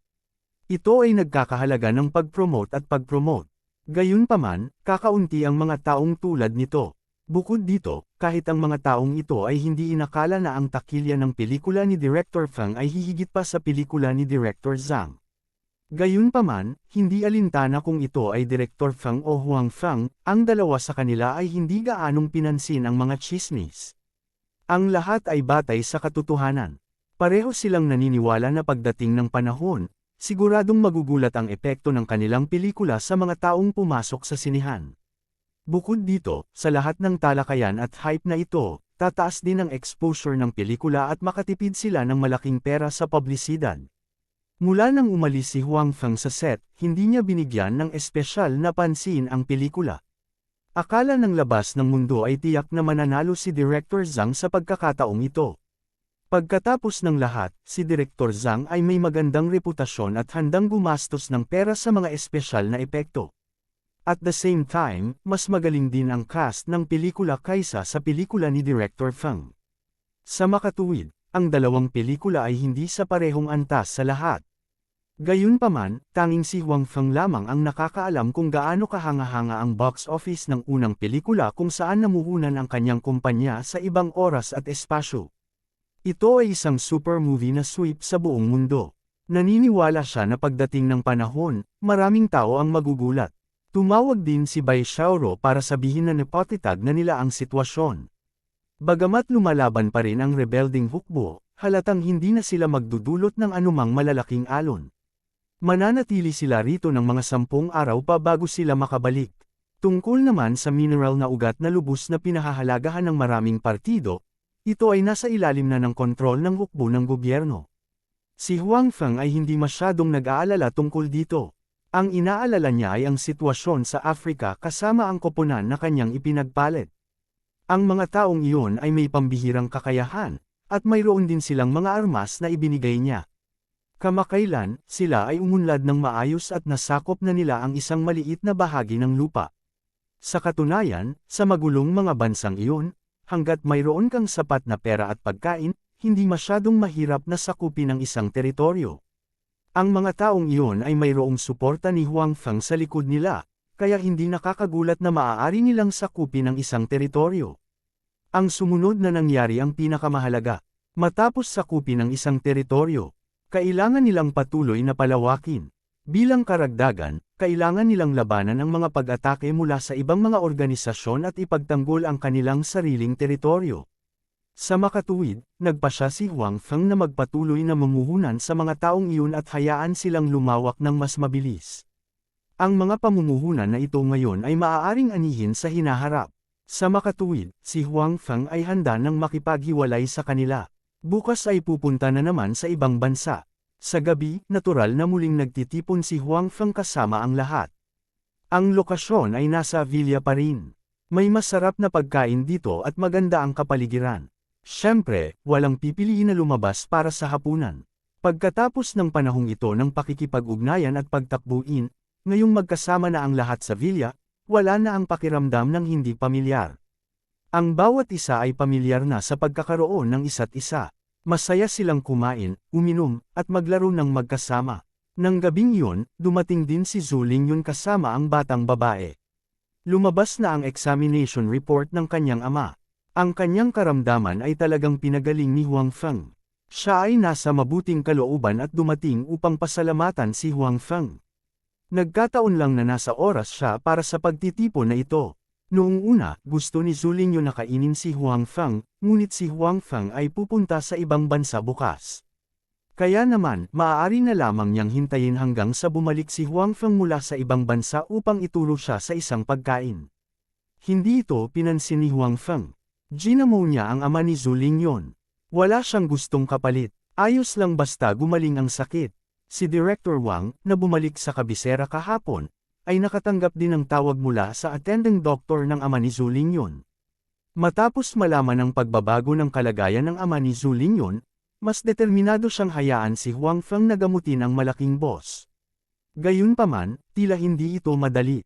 Kabanata 1390, Professor Liu, totoo ang sinabi ko sa iyo noon. Sa isang conference room sa Imperial Capital, ilang mga tao na naka-white coat ay nag-uusap ng isang bagay. Si Direk Wang, na ilang beses nang nakita ni Huang Feng, ay kabilang sa kanila. Gayunpaman, sa paghusga mula sa kanyang upuan, hindi siya ang taong may pinakamataas na katayuan sa silid. Sa katunayan, siya ay nireranggo pa sa gilid. Sa oras na ito, si Direk Wang ay may hawak na isang stack ng mga ulat sa pagsusuri at may sabik na sinasabi sa ilang taong naruroon. Kung titignan ang ekspresyon niya ay parang natutuwa siya. Nakatanggap lang ako ng tawag mula sa Jiangzhou. Ang kondisyon ng pasyente ay ganap na kontrolado. Ang kanyang kondisyon ay unti-unting gumagaling. Sa tingin ko ay hindi magtatagal bago ma-discharge ang pasyente, sabi ni Direk Wang. Director Wang, alam kong nag-aalala ka sa sakit ng pinuno, ngunit ang taong sinasabi mo ay talagang napakabata. Napakahalaga ng bagay na ito. Kung may nangyaring mali, sino ang mananagot? Not to mention you, kahit lahat tayo dito ay hindi qualified na gawin ito. Sabi ng isa sa mga matatandang tao. Pero Professor Liu, talagang may ganoong kakayahan ang binatang iyon na nagngangalang Huang Feng. Tingnan mo, ito ang ulat sa pagsusuri ng nakaraang pasyente. Sa ilalim ng paggamot ni Huang Feng, halatang bumuti ang kalagayan ng pasyente. Alam ko ang kalagayan ng pasyenteng ito. Nakita ko na rin sa sarili kong mga mata ang proseso ng paggamot kay Huang Feng. Kakayanin niya talaga, giit ni Director Wang. Iba ang sakit. Sinabi ni Professor Liu, ang pasyente na sinasabi mo ay may kanser sa baga, habang ang kondisyon ng pinuno, tulad ng alam mo, ay isang problema sa kanyang cranial nerves. Ang dalawang kondisyon ay sa panimula ay magkaiba, kahit na mapagaling ni Huang Feng ang pasyente na iyong pinag-uusapan, hindi nararapat na gawin ito ng pinuno. Tama, Direktor Wang, naiintindihan namin ang iyong damdamin. Lahat ay nag-aalala tungkol sa sakit ng pinuno, ngunit ang dalawang sakit ay walang pagkakatulad. At saka, ang Huang Feng na iyon ay masyadong bata. Ang Chinese medicine ay napaka-partikular sa karanasan. Hindi niya ito magagawa, sabi ng isa pang propesor. Ngunit, kahit na magkaiba ang dalawang sakit, maaari nating hayaan na subukan ni Huang Feng. Kung mapapagaling niya ang cancer ng pasyente, malaki ang posibilidad na mapagaling niya ang sakit ng pinuno, giit ni Director Wang. Naniniwala pa rin siya kay Huang Feng. Ano ang pagkakakilanlan ng pinuno? Paano niya hahayaang gumawa ng kahit ano ang isang taong hindi naman doktor? Isa pa, sabi mo noon ginamit niya ang internal energy niya para gamutin ang pasyente. Pero alam mo rin na marami na tayong hinanap na tao na marunong gumamit ng internal energy, pero hindi gumana. Ang pinuno ay may problema sa ugat, hindi isang panloob na pinsala, sabi ni Professor Liu. Gaano manigiit ni Director Wang, ang mga taong ito ay hindi sumang-ayon na hayaang tretuhin ni Huang Feng ang malaking boss sa kabisera. Ang pangunahing dahilan ay si Huang Feng ay masyadong bata at walang karanasan. Bukod dito, si Huang Feng mismo ay hindi isang doktor. Bagamat pinagaling niya ang cancer ng ama ni Zhu Lingyun, ang sitwasyon ng malaking boss sa kabisera ay malinaw na naiiba sa kalagayan ng ama ni Zhu Lingyun. Maaaring pagalingin ni Huang Feng ang sakit ng ama ni Zhu Lingyun, ngunit hindi ito nangangahulugan na maaari niyang gamutin ang malaking boss sa kabisera. Bukod dito, ang mga taong ito ay naghanap ng mga taong marunong gumamit ng kanilang panloob na enerhiya upang tretuhin ang malaking boss, ngunit hindi ito gumana. Hindi sila naniniwala na si Huang Feng, isang binata, ay makakapagpagaling sa Big Boss. Tutol ang lahat, at walang magawa si Direk Wang. Ang mga taong ito ay ang mga tagapag-alaga ng malaking boss, ngunit malinaw na wala siyang sapat na timbang, at ang desisyon ay wala sa kanyang mga kamay. Sa makatuwid, nag-alala si Direk Wang, ngunit wala siyang mababago. Maaari lamang niyang ipagpatuloy ang pagsubaybay sa sitwasyon ng Big Boss at tingnan kung may pagkakataong irekomenda si Huang Feng. Hindi alam ni Huang Feng na patuloy siyang nirerekomenda ni Direk Wang sa kabisera. Sa oras na ito, napakasaya ni Huang Feng dahil pagkatapos ng hapunan, isa pang bagay ang nakuha niya mula sa storage box. Bagamat isa lamang itong ordinaryong alloy boxing glove, at walang espesyal dito, pagkatapos makuha ang bagay na ito, hindi na mabuksan ang storage box tulad ng naunang 2 beses. Sa madaling salita, sa wakas ay nag-level up muli ang storage box. Para sa sitwasyong ito, syempre napakasaya ni Huang Feng. Sa tuwing mag-level up ang storage box, magkakaroon ng ilang pagbabago, at ang mga pagbabagong ito ay lubhang kapaki-pakinabang sa kanya. Inaabangan ni Huang Feng kung kailan muling mag-level up ang storage box, ngunit hindi niya inaasahan na kapag aalis na siya, muling mag-level up ang storage box. Nanalangin si Huang Feng sa kanyang puso, umaasa na ang pag-upgrade na ito ay magbibigay daan sa kanya na mailabas sina Ning Wusuang at Li Qinglu sa kabilang espasyo. Nakaramdam din si Huang Feng ng kaunting hindi komportable sa kanyang puso. Kinaumagahan, hindi nagtagal pagkatapos magising si Huang Feng, dumating si Tan Ying, at diretsyong nanatili si Li Bingyan sa villa. Pagkatapos noon, diretso silang tatlo sa airport nang hindi pinapadala sila Suyamo at ang iba pa. This is my first time going abroad. Thinking about it, I'm quite excited. Sa eroplano, tumingin si Tan Ying sa lupa sa labas at sinabing may emosyon. Noon, dahil sa anorexia, siya ay nananatili sa bahay, at napakahirap para sa kanya na lumabas, lalo na sa ibang bansa. Ngunit ngayon, kasama si Huang Feng sa kanyang tabi, maaari na siyang makapunta sa ibang bansa at tingnan. Ilang beses na akong nasa ibang bansa, pero ito ang unang pagkakataong pumunta sa Germany. Sabi ni Li Bingyan. Dahil sa trabaho, madalas na kailangang sumakay ni Li Bingyan ng eroplano, ngunit ang bilang ng beses na nagpunta siya sa ibang bansa ay hindi masyadong marami, at karamihan sa kanila ay nasa Timog Silangang Asya. Ito talaga ang unang pagkakataon na pumunta sa Germany. Pagdating natin doon, paglalaruan kita, sabi ni Huang Feng. 2 beses na siyang nasa ibang bansa, ngunit dahil iyon sa isang misyon. Sa pagkakataong ito, walang ganoong kabigat na misyon, at sapat na upang makakita pa.